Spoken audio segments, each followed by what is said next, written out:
Bismillah, alhamdulillah, salatu wassalamu ala rasulillah, wa ala alihi wa sahbihi wa man wala.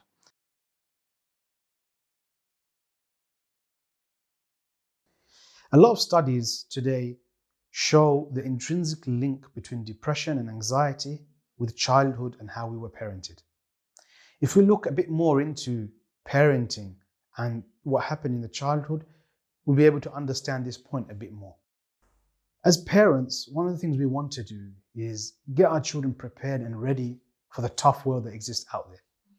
So a lot of the times as parents, and a lot of the time fathers do this, and specifically towards boys, we might use the term man up, or don't cry, don't whine like a girl. And when you use this term thinking, they need to become tough. They need to be ready for the difficult world that's out there. However, this doesn't really help the child. It doesn't really prepare them, because a child is actually going through difficulties right now, and you are not giving him, nor are you guiding him in the right way of how to process his emotions, how to deal with them. Today, you have a multi-million-dollar industry out there to help people overcome anxiety and depression. So we're pumping in so much money now to help people. And if we don't want this for our children, then we need to act and not react. If a child doesn't know how to deal with these difficult emotions that he's feeling and the problems he's going through, then this is what has been linked later on in life with anxiety and depression. So if we go into a bit more into this topic, we look at it when the child is hurt, whether it's physically, whether it's emotionally. What is required and what a parent should be doing with their child isn't saying, don't cry, it's okay, man up. Rather, we need to soothe them. They need to be soothed. That means we need to comfort them. They're feeling some hurt, whether it's physical or emotional, they're feeling hurt. So we need to attend to them, soothe them, and through this process, we're able to empathize with them. Your child needs to feel love, needs to feel connection, needs to feel the empathy. Thereafter, what happens is they are able to process this emotion. And when they're able to process this emotion, they then realize and come to the understanding that this hurt that they're feeling, whether it's physical or emotional, is temporary and it passes.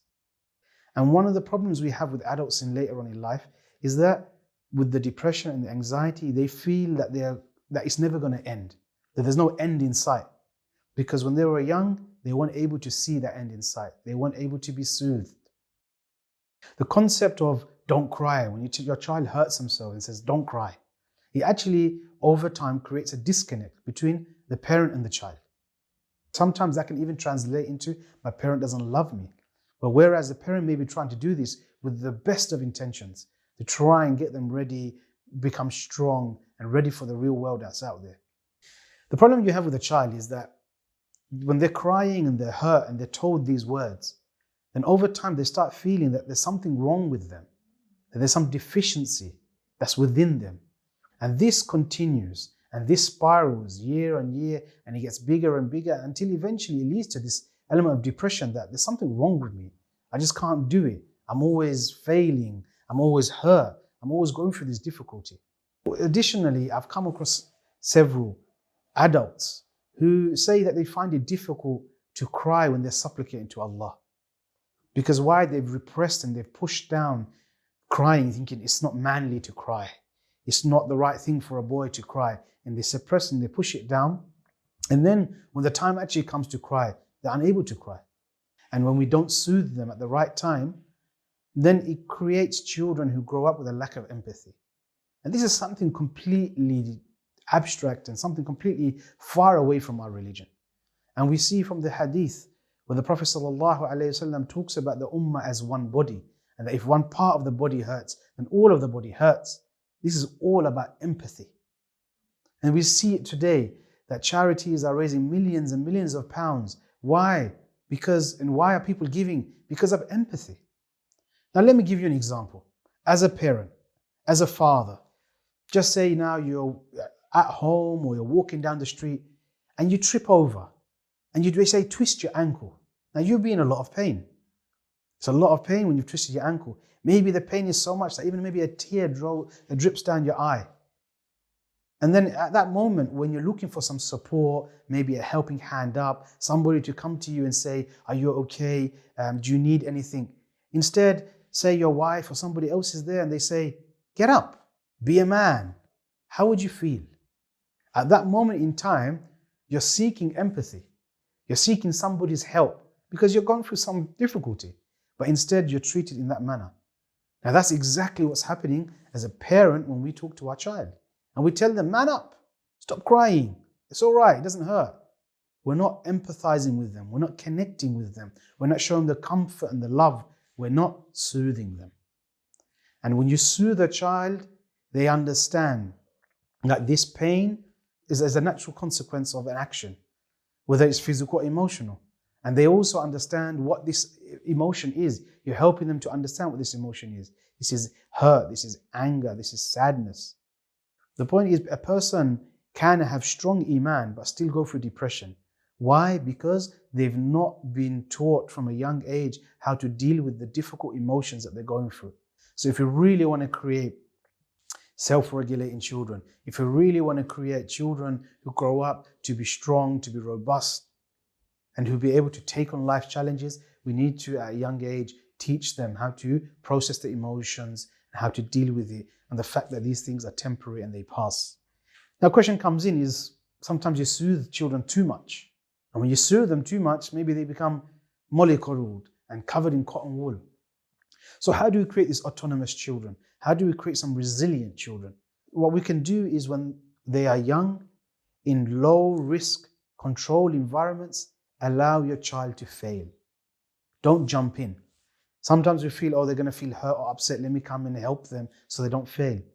But allow them to fail. Now, let me give you an example. What does this mean in real life?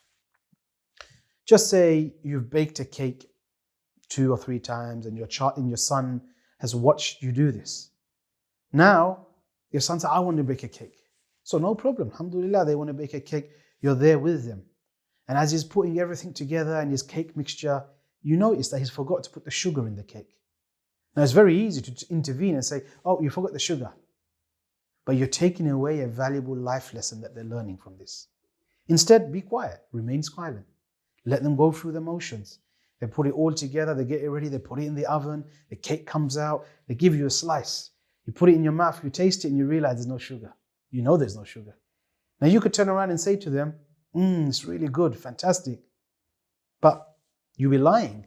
And your child, the moment they take a bite of the cake, will realize, yeah, my mom or dad are lying because it doesn't taste nice. Instead, when they take a bite, you can ask them, what do you think? And then they will naturally respond, yeah, I think the sugar's missing. So what's happened in this process is, in a low-risk, controlled environment, they made a mistake and they failed. But they've learned a lesson that next time, I need to put sugar in. I need to remember to put the sugar in. And this is one example. But like this, we can take many, many other examples where in low-risk environments, allow them to fail and don't just always intervene, but also learn and build and grow. And these things together will really help prevent and protect your child from going through these issues of anxiety and depression later on in life. So in the summary, if you want to help protect our children from depression, from anxiety, and other mental health problems later on in life, and if you want to build resilience within our children, then it's really important that while they are young, we soothe them and we support them. And at the same time, we make sure we don't ignore them and we don't interfere.